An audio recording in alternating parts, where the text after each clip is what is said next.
Hi, welcome back to Healthline. I'm Dr. Kevin Soden, and we're talking about living with disabilities. Loss of sight is one of the biggest problems confronting older adults. Carol Saylor was always blessed with artistic talent, but along the way, she's had to learn a whole new way of seeing. Here's her story. I think I always had trouble seeing in the dark. And as I went through my 20s to my 30s, I became aware that I had night blindness. And then I went to college after my youngest child went to school.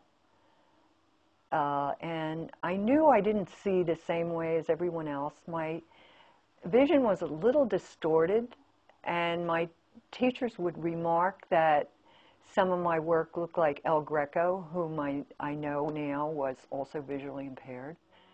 I knew there was something different, but I kept on with it. It took me 7 years. I graduated at age 39. I got a teaching job, and shortly after that I realized that I was losing my vision. If it's a gradual thing, the way it is with people like me, you start, say you avoid a dark shadow because you think it's an object. And one night, late at night, I realized that I was working on the opposite side of the sculpture. And I would even close my eyes. And that's when I started to catch on. It kind of hit me one night, the way things tend to do, that my brain was making a transition, and that I really was seeing with my fingers and my hands.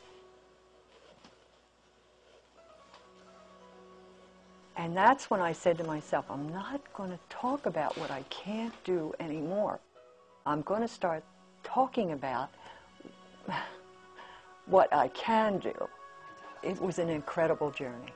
It was an incredible journey. I think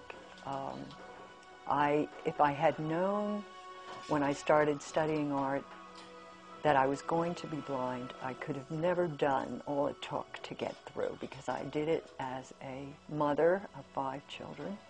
And I am so glad that I did, because it's so wonderful to have had all that. And I can still see a lot of the things that I would stare at as I was painting them or drawing them. I can see them all in my mind's eye. Even though it was years ago, I see it all. I think vision is so much more than eyesight. I think vision is something that you have inside, and it has to do with your mind and your spirit. And my vision is better than ever.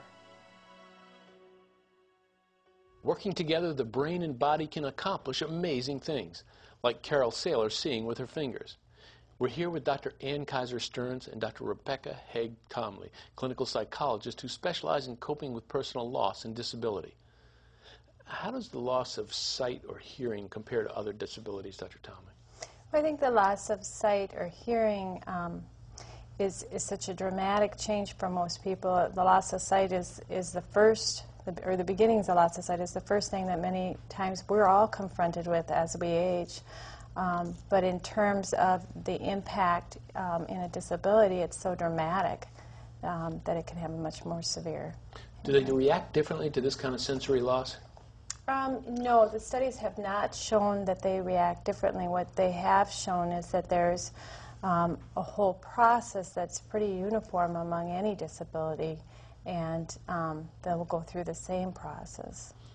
Dr. Stearns, what do you counsel people when you see them with these kinds of losses?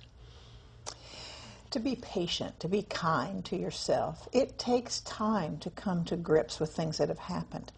We were talking earlier about the aging process and who does well and who does better or worse.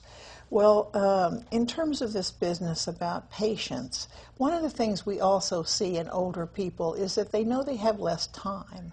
So the grieving process is shortened. Life is short. I can't grieve the loss of my husband or the loss of my limb forever because I don't have so much time left to live. I want to live it fully. So that's a good thing that's in people's minds. But one of the most crucial decisions a person makes is how they decide to think about the future. When a loss first happens, we're devastated and we feel hopeless oftentimes, and things seem very dark. But as time goes on, we get little glimmers of what's still possible for us. And it's important to do a vivid visualization where you vividly imagine, where will I be a year from now, 5 years from now, 7 years from now? Not in a negative way, but in a positive way. What's the level of adjustment I want to be able to say that I've done a year from now? What's the level of activity I want to have regained? Those positive pictures we keep in our minds. And it's important to block out the negative, catastrophic sort of pictures that we throw up and to say, no, I'm going to visualize a positive future. I'm going to recover. And to set strategic goals, to actually set goals for yourself and ways of measuring those goals, even for someone who's just working with mobility, whether it's walking across the room. That's going to be my goal, and that there's some kind of measurement and some kind of focus. I think of someone I worked with who went through a cancer treatment that resulted in the numbing of his fingers. His love was for creating stained glass windows or creating different kinds of woodworking projects. He volunteered in New Orleans rebuilding homes, where he worked with a young man who he oversaw him doing the work. He could not do the dexterity required with his hands, but he could oversee this young man and still gave himself the feeling of the meaning in the work that he had experienced before. So it's using your special skills and adapting it in a different way. It's absolutely crucial to healing to find what we call a sense of coherence. One can live with all sorts of adversities if you find meaning in them, as you were saying. When Healthline returns, we'll find out what survivors can teach us about coping with chronic illness. Stay tuned.